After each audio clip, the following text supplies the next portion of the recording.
शेरशाह सूरी एक ऐसा शासक जिसका नाम आते ही ग्रैंड ट्रंक रोड की याद आ जाती है। जय हिंद दोस्तों, एमएस वर्ल्ड में आप सभी का स्वागत है। आज हम लोग इस वीडियो में शेरशाह सूरी के उदय के बारे में बात करेंगे और साथ ही ये भी जानेंगे कि शेरशाह सूरी के समय प्रशासन व्यवस्था कैसी थी। तो चलिए वीडियो को ज्यादा देर न करते हुए वीडियो को शुरू करते हैं। शेरशाह के बचपन का नाम फरीद था। उसके पिता हसन खां सासाराम बिहार के जागीरदार थे। दक्षिण बिहार के सूबेदार वाहर खान लोहोनी ने उसे एक शेर के आक्रमण से रक्षा करने के उपलक्ष्य में शेर खां की उपाधि दी थी। बड़ी फुर्ती और बहादुरी से शेरशाह ने शेर को मार गिराया था। शेरशाह अरबी फारसी का अच्छा ज्ञाता था। उसने प्रशासन की जानकारी पिता की जागीर के प्रबंध से प्राप्त किया था। अपने पिता की मृत्यु के बाद वह सासाराम का जागीरदार बना। अपनी सैन्य प्रतिभा की बदौलत 1529 ईस्वी में वह बिहार का शासक बन गया। चुनार के किले पर कब्जे को लेकर उसका हुमायूं के साथ पहला संघर्ष हुआ। कन्नौज की निर्णायक लड़ाई में जीत हासिल कर शेरशाह दिल्ली का शासक बन गया। चलिए अब जानते हैं कि शेरशाह सूरी के समय प्रशासन व्यवस्था कैसी थी।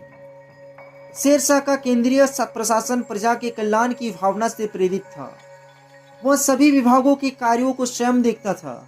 उसके मंत्री स्वयं निर्णय नहीं लेते थे, बल्कि केवल उसकी आज्ञाओं का पालन करते थे। वे शेरशाह को केवल सलाह दे सकते थे, परंतु उसे मानना या ना मानना शेरशाह की इच्छा पर निर्भर था। वह प्रत्येक विभाग की छोटी से छोटी रिपोर्ट को स्वयं पढ़ता था। उसका प्रशासन केंद्रीय एवं प्रांतीय शासन व्यवस्था में बटा हुआ था। प्रशासक के रूप में उसे अकबर का पूर्वगामी माना जाता है।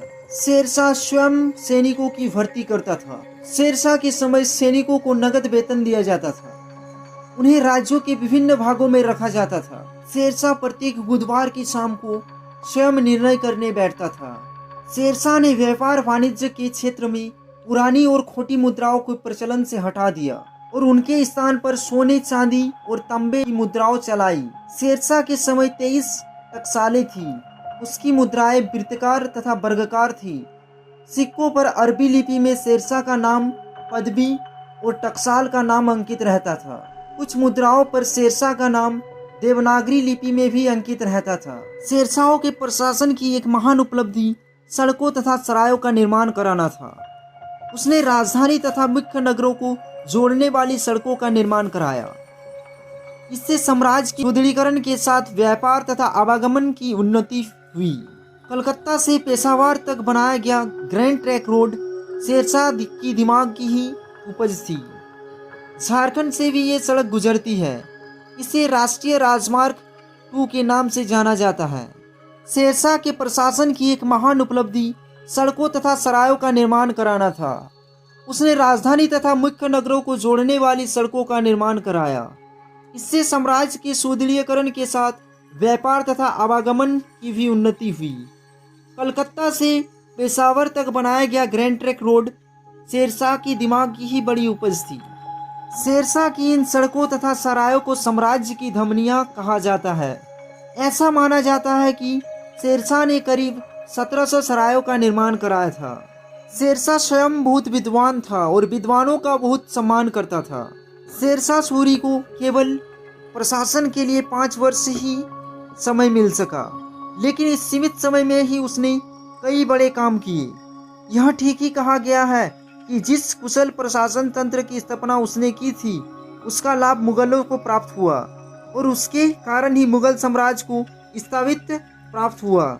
इतिहासकार वुलजले हेग ने शेरशाह को भारत का यह ठीक ही कहा गया है कि जिस कुशल प्रशासन तंत्र की शेरशाह ने स्थापना की, उसका लाभ मुगलों को प्राप्त हुआ और उसके कारण ही मुगल साम्राज्य को स्थापित प्राप्त हुआ। आशा करते हैं कि आपको इस वीडियो से समझ में आया होगा कि शेरशाह सूरी का उदय और शेरशाह सूरी के समय प्रशासन व्यवस्था कैसी थी। तो चलिए आज का वीडियो यही समाप्त करते हैं। वीडियो में दिए गए जानकारी आपको कैसा लगा कमेंट बॉक्स में जरूर बताएं और वीडियो पसंद आए तो वीडियो को लाइक और अपने दोस्तों के साथ शेयर करना ना भूलें। अगर आप एमएस वर्ल्ड पर न्यू है तो एमएस वर्ल्ड को सब्सक्राइब करके बेल आइकन को प्रेस कर दीजिएगा, ताकि आपको इसी तरह का नॉलेजेबल वीडियो का नोटिफिकेशन सबसे पहले मिल सके। थैंक्स फॉर वॉचिंग दोस्तों।